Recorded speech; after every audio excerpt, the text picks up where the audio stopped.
Surat crime બ્રાન્ચની ટીમે no drugs in Surat city અભિયાન અંતર્ગત કામરેજ સુરત રોડ સરથાણા શ્યામધામ મંદિર બીઆરટીએસ બસ સ્ટેન્ડ સામેથી લાખોના એમડી ડ્રગ્સ સાથે 4ને ઝડપી પાડ્યા હતા। No drugs in Surat city અભિયાન ચલાવી રહેલી સુરત પોલીસની ક્રાઇમ બ્રાન્ચની ટીમે બાતમીના આધારે 23 મેના રોજ સાંજના સમયે કામરેજ સુરત મેઇન રોડ સરથાણા શ્યામધામ મંદિર બીઆરટીએસ બસ સ્ટેન્ડ સામેથી સ્વિફ્ટ કારમાં પસાર થતા પંકજકુમાર નંદલાલ પાસવાન, રોહનકુમાર કિશોર રાઠોડ, સરફરાઝ ઉર્ફે રોમિયો, સફરુદ્દીન અંસારી, જગત જીવન, ચિત્રા સેન રાઉતને ઝડપી પાડ્યા। આરોપીઓએ ફોર વ્હીલના સ્ટીયરિંગના હોરના ફાઇબરના કવર નીચે છુપાયેલો 7,44,000થી વધુની કિંમતનો 74.450 ગ્રામ એમડી ડ્રગ્સનો જથ્થો મળી આવ્યો। પોલીસ એમડી ડ્રગ્સ તથા કાર અને મોબાઈલ સહિત 12,97,000થી વધુનો મુદ્દામાલ કબજે લઈ ધરપકડ કરી હતી। હાલ તો પોલીસે ઝડપાયેલા આરોપી એમડી ડ્રગ્સનો કબજો ક્યાંથી લાવ્યા, તેઓ એમડી ડ્રગ્સ કોને આપવાના હતા તે દિશામાં ક્રાઇમ બ્રાન્ચે તપાસ હાથ ધરી છે।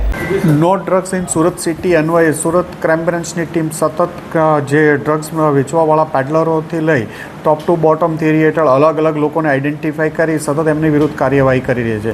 આવી જ રીતે આ જ અનુસંધાને ક્રાઇમ બ્રાન્ચના પોલીસ ઇન્સ્પેક્ટર જે.જી. પટેલને એક બાતમી મળી હતી કે મુંબઈથી સુરતના 4 ઇસમો ગાડી લઈ અને ડ્રગ્સ લેવા ગયા છે અને આજે વહેલી સવારે પરત આવે છે। જે બાતમી આધારે ક્રાઇમ બ્રાન્ચની ટીમે સરથાણા શ્યામ મંદિર પાસે એક વોચ ગોઠવી હતી અને આ વોચમાં આ જે બાતમીવાળી ગાડી ત્યાંથી પસાર થતા સ્વિફ્ટ ડિઝાયર એને રોકતા એમાં 4 ઇસમો મળી આવ્યા હતા અને જે પંકજ પાસવાન, નંદલાલ પાસવાન ડ્રાઇવિંગ કરતો હતો, એની સાથે સરફરાઝ અંસારી, રોહનકુમાર કિશોરભાઈ રાઠોડ અને જગજીવન ચિત્રસેન રાઉત, આ 4 ઇસમો સુરતના વિવિધ વિસ્તારોમાં એકે રોડ ઉપર બધા 3 જણા એકે રોડ વરાછા રહે છે અને ઓરિજિનલી એક ઉત્તર પ્રદેશનો છે, એક સુરતનો જ છે, એક બલાગામ મોરબીનો છે અને એક ઓરિસ્સા ગંજામનો છે।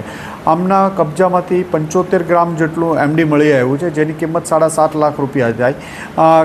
એમને ફિઝિકલ વેરીફાઈ કરતાં પહેલાં એમની પાસેથી કોઈ જ મુદ્દામાલ નહોતો મળ્યો, પણ ગાડીમાં જે હોર્ન વગાડવાનું સ્ટેરિંગનું હોય છે એ સ્ટેરિંગમાં હોર્નની નીચેના ભાગમાં એણે છુપાવ્યું હતું અને ક્રાઇમ બ્રાન્ચની ટીમે બાતમી આધારે ત્યાંથી કાઢ્યું અને આ 4ની ધરપકડ કરી છે। મુંબઈમાં ક્યાંથી લાવ્યા હતા એ બાતમી મળી આવી છે।